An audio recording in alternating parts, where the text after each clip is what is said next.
Chapter 3. As Master Wishes.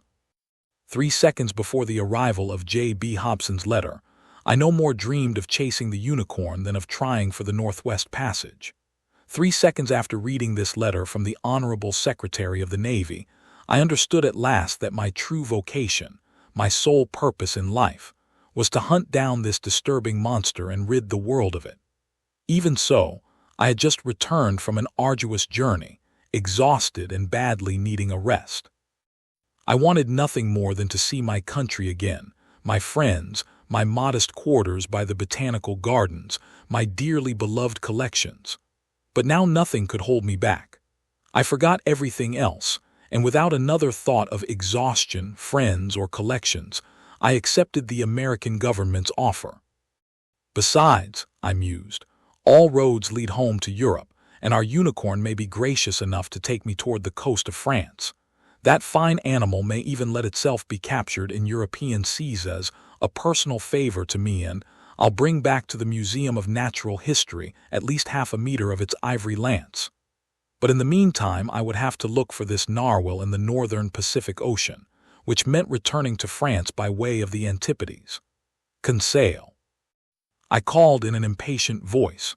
Conseil was my manservant, a devoted lad who went with me on all my journeys, a gallant Flemish boy whom I genuinely liked and who returned the compliment, a born stoic, punctilious on principle, habitually hardworking, rarely startled by life's surprises, very skillful with his hands, efficient in his every duty, and despite his having a name that means counsel, never giving advice, not even the unsolicited kind. From rubbing shoulders with scientists in our little universe by the botanical gardens, the boy had come to know a thing or two. In Conseil, I had a seasoned specialist in biological classification, an enthusiast who could run with acrobatic agility up and down the whole ladder of branches, groups, classes, subclasses, orders, families, genera, subgenera, species, and varieties. But there his science came to a halt. Classifying was everything to him, so he knew nothing else. Well versed in the theory of classification, he was poorly versed in its practical application, and I doubt that he could tell a sperm whale from a baleen whale. And yet, what a fine, gallant lad. For the past 10 years, Conseil had gone with me wherever science beckoned. Not once did he comment on the length or the hardships of a journey.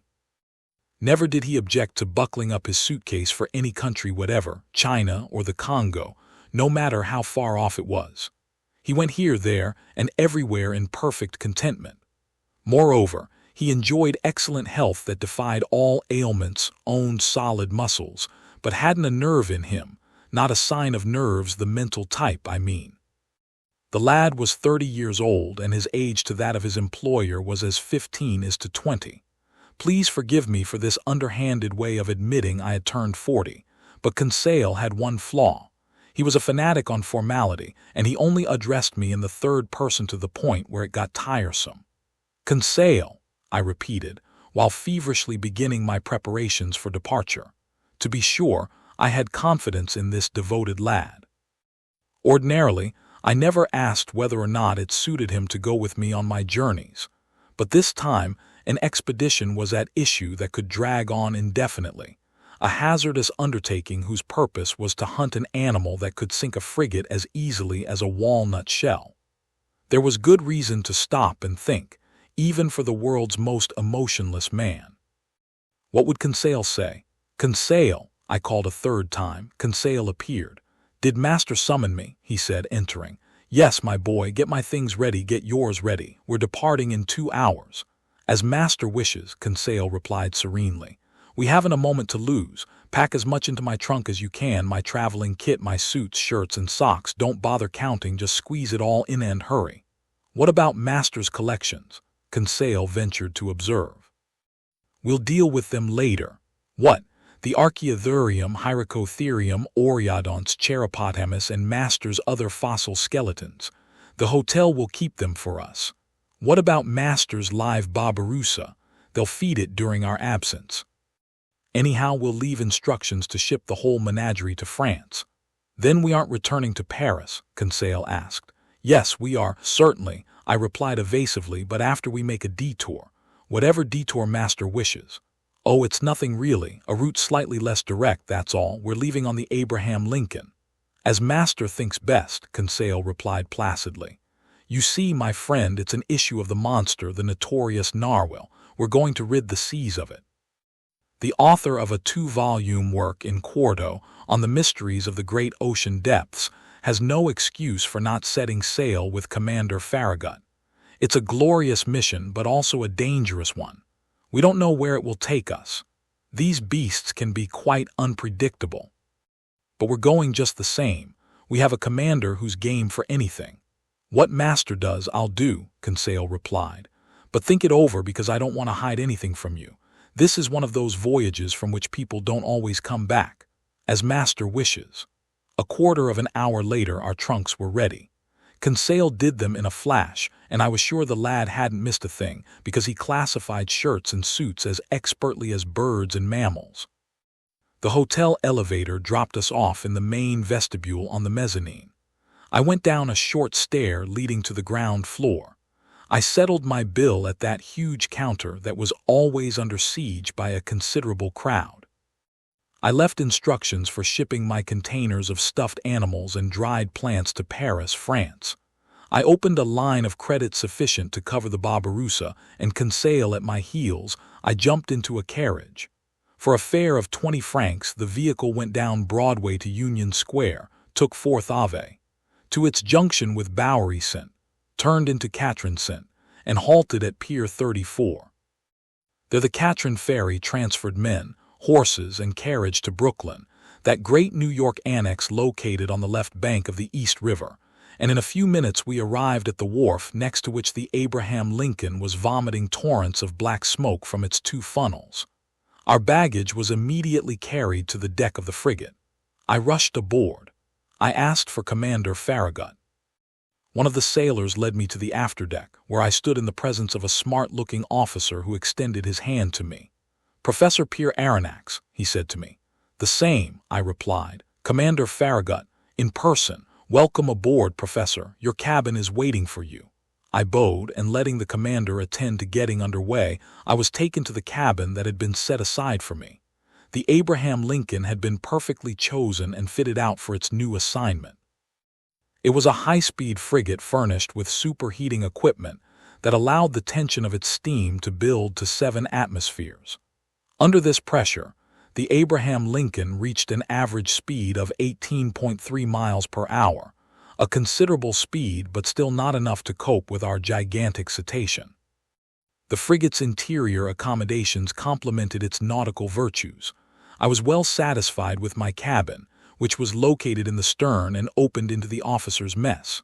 We'll be quite comfortable here, I told Conseil. With all due respect to Master, Conseil replied, as comfortable as a hermit crab inside the shell of a whelk. I left Conseil to the proper stowing of our luggage and climbed on deck to watch the preparations for getting under way. Just then Commander Farragut was giving orders to cast off the last moorings, holding the Abraham Lincoln to its Brooklyn pier. And so if I'd been delayed by a quarter of an hour or even less, the frigate would have gone without me, and I would have missed out on this unearthly, extraordinary, and inconceivable expedition, whose true story might well meet with some skepticism. But Commander Farragut didn't want to waste a single day or even a single hour in making for those seas where the animal had just been sighted. He summoned his engineer. "Are we up to pressure?" he asked the man. "Aye, sir," the engineer replied. "Go ahead then," Commander Farragut called. At this order, which was relayed to the engine by means of a compressed air device, the mechanics activated the startup wheel.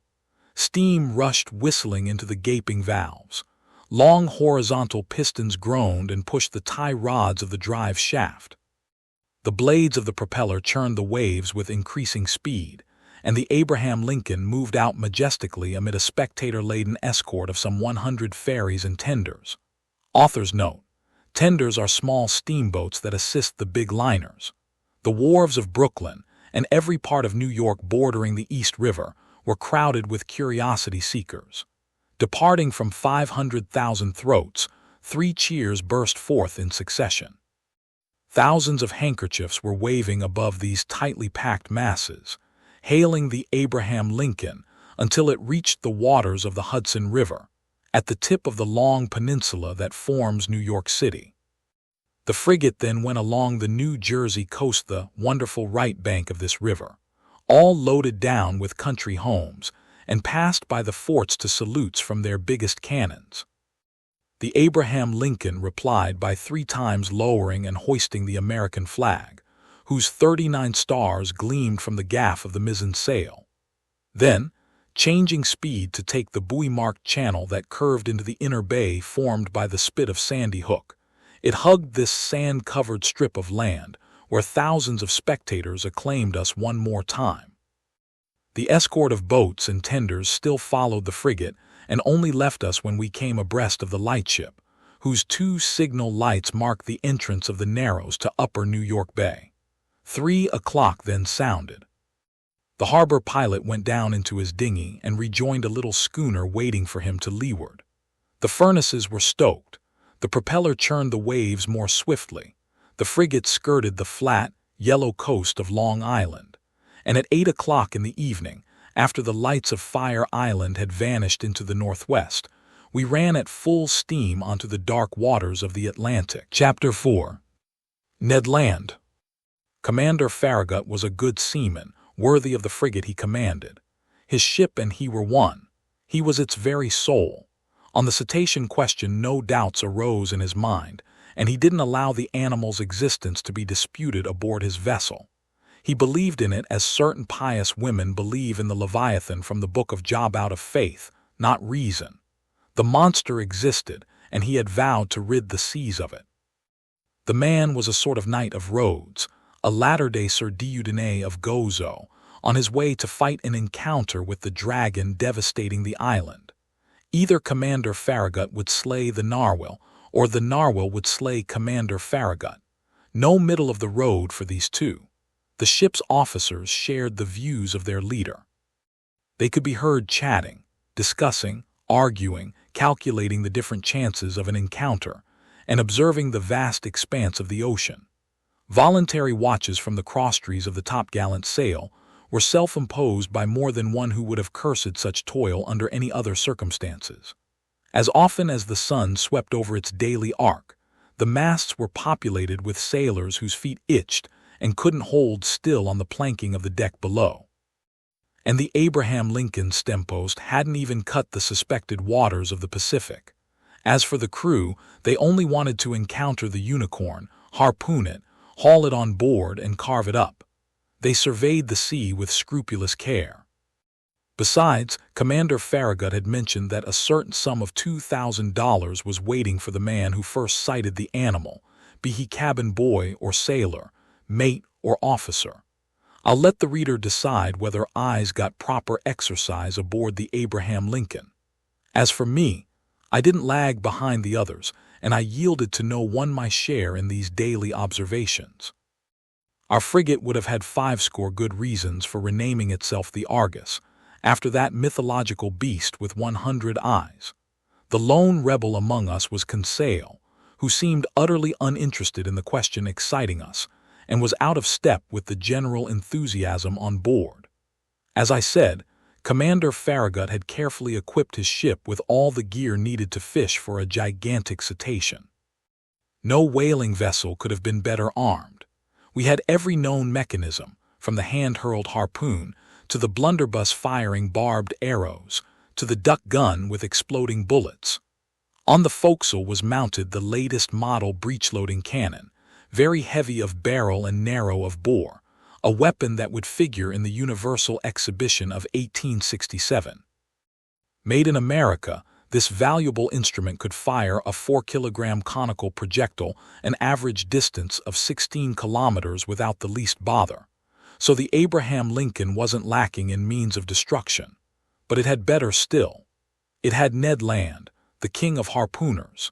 Gifted with uncommon manual ability, Ned Land was a Canadian who had no equal in his dangerous trade.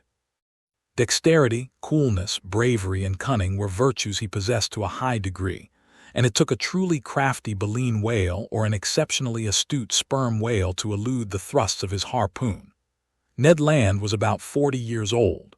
A man of great height, over 6 English feet. He was powerfully built, serious in manner, not very sociable, sometimes headstrong and quite ill-tempered when crossed. His looks caught the attention, and above all the strength of his gaze, which gave a unique emphasis to his facial appearance. Commander Farragut, to my thinking, had made a wise move in hiring on this man. With his eye and his throwing arm, he was worth the whole crew all by himself. I can do no better than to compare him with a powerful telescope that could double as a cannon always ready to fire. To say Canadian is to say French, and as unsociable as Ned Land was, I must admit he took a definite liking to me.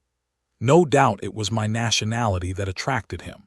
It was an opportunity for him to speak, and for me to hear, that old Rabelaisian dialect still used in some Canadian provinces. The harpooner's family originated in Quebec, and they were already a line of bold fishermen back in the days when this town still belonged to France. Little by little Ned developed a taste for chatting, and I loved hearing the tales of his adventures in the polar seas. He described his fishing trips and his battles with great natural lyricism. His tales took on the form of an epic poem, and I felt I was hearing some Canadian Homer reciting his Iliad of the high Arctic regions. I'm writing of this bold companion as I currently know him, because we've become old friends, united in that permanent comradeship born and cemented during only the most frightful crises. Ah, my gallant Ned, I ask only to live 100 years more, the longer to remember you. And now, what were Ned Land's views on this question of a marine monster? I must admit that he flatly didn't believe in the unicorn, and alone on board, he didn't share the general conviction. He avoided even dealing with the subject, for which one day I felt compelled to take him to task. During the magnificent evening of June 25, in other words, 3 weeks after our departure, the frigate lay abreast of Cabo Blanco, 30 miles to leeward of the coast of Patagonia. We had crossed the Tropic of Capricorn, and the Strait of Magellan opened less than 700 miles to the south. Before 8 days were out, the Abraham Lincoln would plow the waves of the Pacific. Seated on the afterdeck, Ned Land and I chatted about one thing and another, staring at that mysterious sea whose depths to this day are beyond the reach of human eyes. Quite naturally, I led our conversation around to the giant unicorn, and I weighed our expedition's various chances for success or failure. Then, seeing that Ned just let me talk without saying much himself, I pressed him more closely. "Ned," I asked him, "how can you still doubt the reality of this cetacean we're after? Do you have any particular reasons for being so skeptical?"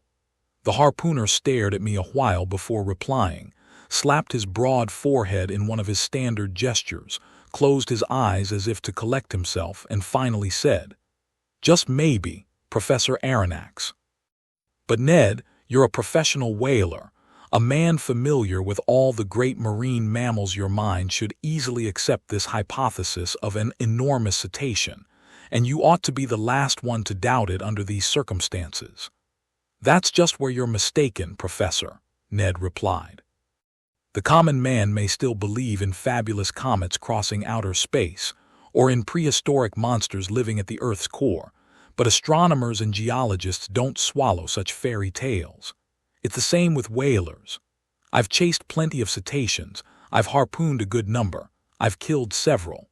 But no matter how powerful and well-armed they were, neither their tails or their tusks could puncture the sheet-iron plates of a steamer.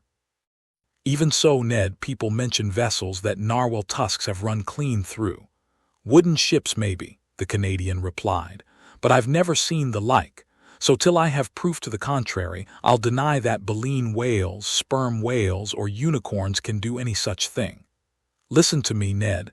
No, Professor. I'll go along with anything you want except that. Some gigantic devilfish maybe. Even less likely, Ned.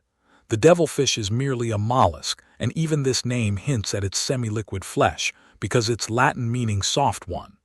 The devilfish doesn't belong to the vertebrate branch, and even if it were 500 feet long, it would still be utterly harmless to ships like the Scotia or the Abraham Lincoln. Consequently, the feats of krakens or other monsters of that ilk must be relegated to the realm of fiction.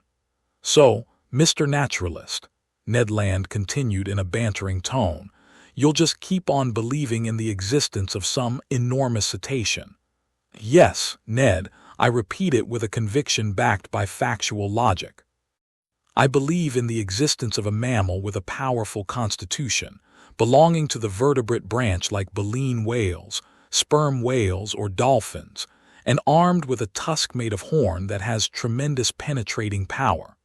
Humph, the harpooner put in, shaking his head with the attitude of a man who doesn't want to be convinced. Note well, my fine Canadian, I went on, if such an animal exists, if it lives deep in the ocean, if it frequents the liquid strata located miles beneath the surface of the water, it needs to have a constitution so solid, it defies all comparison. And why this powerful constitution? Ned asked. Because it takes incalculable strength just to live in those deep strata and withstand their pressure. Oh, really? Ned said, tipping me a wink. Oh, really? And I can prove it to you with a few simple figures. Bosh, Ned replied. You can make figures do anything you want. In business, Ned, but not in mathematics. Listen to me. Let's accept that the pressure of one atmosphere is represented by the pressure of a column of water 32 feet high. In reality, such a column of water wouldn't be quite so high because here we're dealing with salt water, which is denser than fresh water. Well then, when you dive under the waves, Ned, for every 32 feet of water above you, your body is tolerating the pressure of one more atmosphere. In other words, 1 more kilogram per each square centimeter on your body's surface. So it follows that at 320 feet down, this pressure is equal to 10 atmospheres, to 100 atmospheres at 3,200 feet, and to 1,000 atmospheres at 32,000 feet. That is, at about 2.5 vertical leagues down, which is tantamount to saying that if you could reach such a depth in the ocean, each square centimeter on your body's surface would be experiencing 1,000 kilograms of pressure. Now, my gallant Ned, do you know how many square centimeters you have on your bodily surface? I haven't the foggiest notion, Professor Aronnax. About 17,000. As many as that. Yes, and since the atmosphere's pressure actually weighs slightly more than 1 kilogram per square centimeter, your 17,000 square centimeters are tolerating 17,568 kilograms at this very moment. Without my noticing it. Without your noticing it. And if you aren't crushed by so much pressure, it's because the air penetrates the interior of your body with equal pressure. When the inside and outside pressures are in perfect balance, they neutralize each other and allow you to tolerate them without discomfort. But in the water, it's another story. Yes, I see, Ned replied, growing more interested. Because the water surrounds me but doesn't penetrate me. Precisely, Ned. So at 32 feet beneath the surface of the sea, you'll undergo a pressure of 17,568 kilograms. At 320 feet, or 10 times greater pressure, it's 175,680 kilograms. At 3,200 feet, or 100 times greater pressure, it's 1,756,800 kilograms. Finally, at 32,000 feet, or 1,000 times greater pressure, it's 17,568,000 kilograms. In other words, you'd be squashed as flat as if you'd just been yanked from between the plates of a hydraulic press. Fire and brimstone, Ned put in. All right then, my fine harpooner. If vertebrates several hundred meters long and proportionate in bulk live at such depths, their surface areas make up millions of square centimeters, and the pressure they undergo must be assessed in billions of kilograms. Calculate then how much resistance of bone structure and strength of constitution they'd need in order to withstand such pressures. They'd need to be manufactured, Ned Land replied, from sheet iron plates 8 inches thick like ironclad frigates. Right, Ned, and then picture the damage such a mass could inflict if it were launched with the speed of an express train against a ship's hull. Yes, indeed, maybe, the Canadian replied, staggered by these figures but still not willing to give in. "Well, have I convinced you? You've convinced me of one thing, Mr. Naturalist. That deep in the sea, such animals would need to be just as strong as you say if they exist.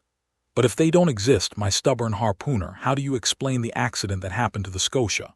"It's maybe," Ned said, hesitating. "Go on." "Because it just couldn't be true," the Canadian replied, unconsciously echoing a famous catchphrase of the scientist Arago. But this reply proved nothing other than how bull-headed the harpooner could be. That day I pressed him no further. The Scotia's accident was undeniable. Its hole was real enough that it had to be plugged up, and I don't think a hole's existence can be more emphatically proven. Now then, this hole didn't make itself, and since it hadn't resulted from underwater rocks or underwater machines, it must have been caused by the perforating tool of some animal. Now, for all the reasons put forward to this point, I believe that this animal was a member of the branch Vertebrata, class Mammalia, group Pisciforma, and finally, order Cetacea. As for the family in which it would be placed, baleen whale, sperm whale, or dolphin, the genus to which it belonged, and the species in which it would find its proper home, these questions had to be left for later. To answer them called for dissecting this unknown monster. To dissect it called for catching it. To catch it called for harpooning it, which was Ned Land's business. To harpoon it called for sighting it, which was the crew's business.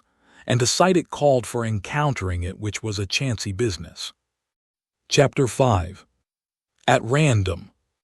For some while the voyage of the Abraham Lincoln was marked by no incident. But one circumstance arose that displayed Ned Land's marvelous skills and showed just how much confidence we could place in him. Off the Falkland Islands on June 30, the frigate came in contact with a fleet of American whalers, and we learned that they hadn't seen the narwhal. But one of them, the captain of the Monroe, knew that Ned Land had shipped aboard the Abraham Lincoln and asked his help in hunting a baleen whale that was in sight. Anxious to see Ned Land at work, Commander Farragut authorized him to make his way aboard the Monroe. And the Canadian had such good luck that with a right and left shot, he harpooned not one whale but two, striking the first straight to the heart and catching the other after a few minutes' chase.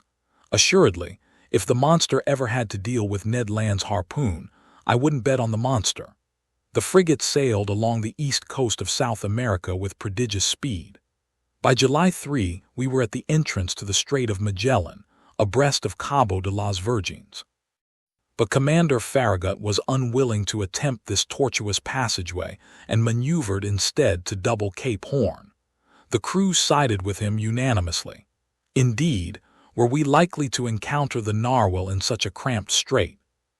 Many of our sailors swore that the monster couldn't negotiate this passageway simply because he's too big for it. Near 3 o'clock in the afternoon on July 6, 15 miles south of shore, the Abraham Lincoln doubled that solitary islet at the tip of the South American continent that stray rock Dutch seamen had named Cape Horn after their hometown of Horn. Our course was set for the northwest, and the next day our frigate's propeller finally churned the waters of the Pacific. "Open your eyes. Open your eyes," repeated the sailors of the Abraham Lincoln, and they opened amazingly wide. Eyes and spyglasses, a bit dazzled, it is true, by the vista of $2,000, didn't remain at rest for an instant. Day and night we observed the surface of the ocean, and those with nyctalopic eyes, whose ability to see in the dark increased their chances by 50%, had an excellent shot at winning the prize. As for me, I was hardly drawn by the lure of money and yet was far from the least attentive on board. Snatching only a few minutes for meals and a few hours for sleep, come rain or come shine, I no longer left the ship's deck. Sometimes bending over the forecastle railings, sometimes leaning against the sternrail, I eagerly scoured that cotton-colored wake that whitened the ocean as far as the eye could see. And how many times I shared the excitement of general staff and crew when some unpredictable whale lifted its blackish back above the waves. In an instant the frigate's deck would become densely populated. The cowls over the companionways would vomit a torrent of sailors and officers. With panting chests and anxious eyes, we each would observe the cetacean's movements. I stared until I nearly went blind from a worn-out retina, while Conseil, as stoic as ever, kept repeating to me in a calm tone, "If Master's eyes would kindly stop bulging, Master will see farther." But what a waste of energy! The Abraham Lincoln would change course and race after the animal sighted, only to find an ordinary baleen whale or a common sperm whale that soon disappeared amid a chorus of curses. However, the weather held good. Our voyage was proceeding under the most favorable conditions. By then it was the bad season in these southernmost regions, because July in this zone corresponds to our January in Europe, but the sea remained smooth and easily visible over a vast perimeter. Ned Land still kept up the most tenacious skepticism. Beyond his spells on watch, he pretended that he never even looked at the surface of the waves, at least while no whales were in sight.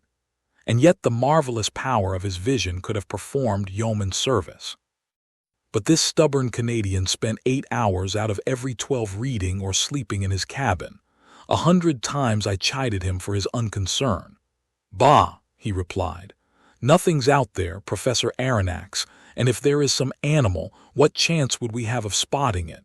Can't you see we're just wandering around at random? People say they've sighted this slippery beast again in the Pacific high seas. I'm truly willing to believe it. But 2 months have already gone by since then, and judging by your narwhal's personality, it hates growing moldy from hanging out too long in the same waterways. It's blessed with a terrific gift for getting around.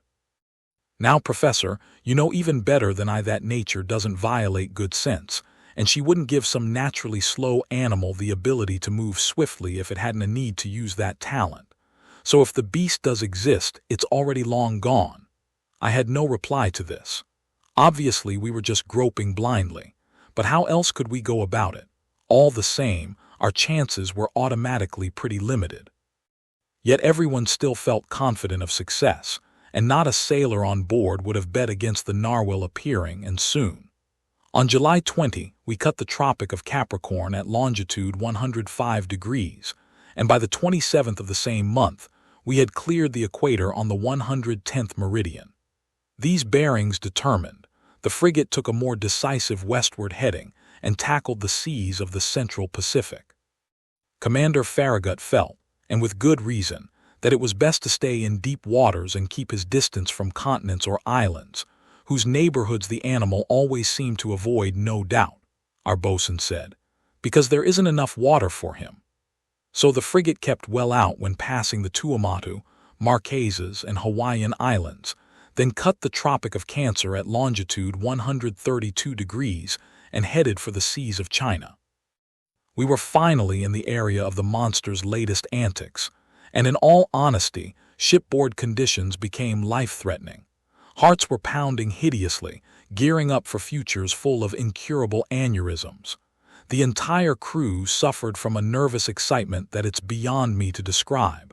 Nobody ate, nobody slept. 20 times a day some error in perception, or the optical illusions of some sailor perched in the crosstrees, would cause intolerable anguish, and this emotion, repeated 20 times over, kept us in a state of irritability so intense that a reaction was bound to follow. And this reaction wasn't long in coming. For 3 months, during which each day seemed like a century, the Abraham Lincoln plowed all the northerly seas of the Pacific, racing after whales sighted, abruptly veering off course, swerving sharply from one tack to another, stopping suddenly, putting on steam and reversing engines in quick succession, at the risk of stripping its gears, and it didn't leave a single point unexplored from the beaches of Japan to the coasts of America. And we found nothing. Nothing except an immenseness of deserted waves, nothing remotely resembling a gigantic narwhal or an underwater islet or a derelict shipwreck or a runaway reef or anything the least bit unearthly. So the reaction set in. At first, discouragement took hold of people's minds, opening the door to disbelief. A new feeling appeared on board, made up of 3/10 shame and 7/10 fury. The crew called themselves out-and-out fools for being hoodwinked by a fairy tale, then grew steadily more furious. The mountains of arguments amassed over a year collapsed all at once, and each man now wanted only to catch up on his eating and sleeping, to make up for the time he had so stupidly sacrificed. With typical human fickleness, they jumped from one extreme to the other. Inevitably, the most enthusiastic supporters of the undertaking became its most energetic opponents. This reaction mounted upward from the bowels of the ship, from the quarters of the bunker hands, to the messroom of the general staff. And for certain, if it hadn't been for Commander Farragut's characteristic stubbornness, the frigate would ultimately have put back to that cape in the south. But this futile search couldn't drag on much longer. The Abraham Lincoln had done everything it could to succeed and had no reason to blame itself. Never had the crew of an American naval craft shown more patience and zeal. They weren't responsible for this failure. There was nothing to do but go home. A request to this effect was presented to the commander. The commander stood his ground. His sailors couldn't hide their discontent, and their work suffered because of it. I'm unwilling to say that there was mutiny on board, but after a reasonable period of intransigence, Commander Farragut, like Christopher Columbus before him, asked for a grace period of just 3 days more. After this 3-day delay, if the monster hadn't appeared, our helmsman would give 3 turns of the wheel, and the Abraham Lincoln would chart a course toward European seas. This promise was given on November 2. It had the immediate effect of reviving the crew's failing spirits. The ocean was observed with renewed care. Each man wanted one last look with which to sum up his experience. Spyglasses functioned with feverish energy. A supreme challenge had been issued to the giant narwhal, and the latter had no acceptable excuse for ignoring this summons to appear. 2 days passed. The Abraham Lincoln stayed at half steam. On the off chance that the animal might be found in these waterways, 1,000 methods were used to spark its interest or rouse it from its apathy. Enormous sides of bacon were trailed in our wake, to the great satisfaction, I must say, of assorted sharks. While the Abraham Lincoln heaved to, its longboats radiated in every direction around it and didn't leave a single point of the sea unexplored. But the evening of November 4 arrived with this underwater mystery still unsolved. At noon the next day, November 5, the agreed-upon delay expired. After a position fix, true to his promise, Commander Farragut would have to set his course for the southeast and leave the northerly regions of the Pacific decisively behind. By then the frigate lay in latitude 31 degrees 15 north and longitude 136 degrees 42 east. The shores of Japan were less than 200 miles to our leeward. Night was coming on. 8 o'clock had just struck. Huge clouds covered the moon's disk, then in its first quarter. The sea undulated placidly beneath the frigate's stempost. Just then I was in the bow, leaning over the starboard rail. Conseil, stationed beside me, stared straight ahead. Roosting in the shrouds, the crew examined the horizon, which shrank and darkened little by little. Officers were probing the increasing gloom with their night glasses. Sometimes the murky ocean sparkled beneath moonbeams that darted between the fringes of 2 clouds.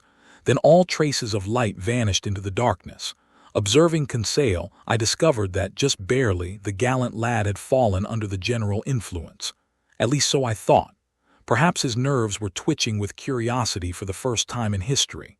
"Come on, Conseil," I told him. "Here's your last chance to pocket that $2,000. "If Master will permit my saying so," Conseil replied. "I never expected to win that prize, and the Union government could have promised $100,000 and been none the poorer." "You're right, Conseil. It turned out to be a foolish business after all, and we jumped into it too hastily. What a waste of time, what a futile expense of emotion. 6 months ago we could have been back in France, in Master's little apartment," Conseil answered. "In Master's museum, and by now I would have classified Master's fossils. And Master's Barbarossa would be ensconced in its cage at the zoo and the botanical gardens, and it would have attracted every curiosity seeker in town." "Quite so, Conseil, and what's more, I imagine that people will soon be poking fun at us." "To be sure," Conseil replied serenely. "I do think they'll have fun at Master's expense." And must it be said? It must be said, Conseil. Well then, it will serve master right. How true! When one has the honor of being an expert as master is, one mustn't lay himself open to. Conseil didn't have time to complete the compliment. In the midst of the general silence, a voice became audible. It was Ned Land's voice, and it shouted, "Ahoy! There's the thing in question, abreast of us to leeward."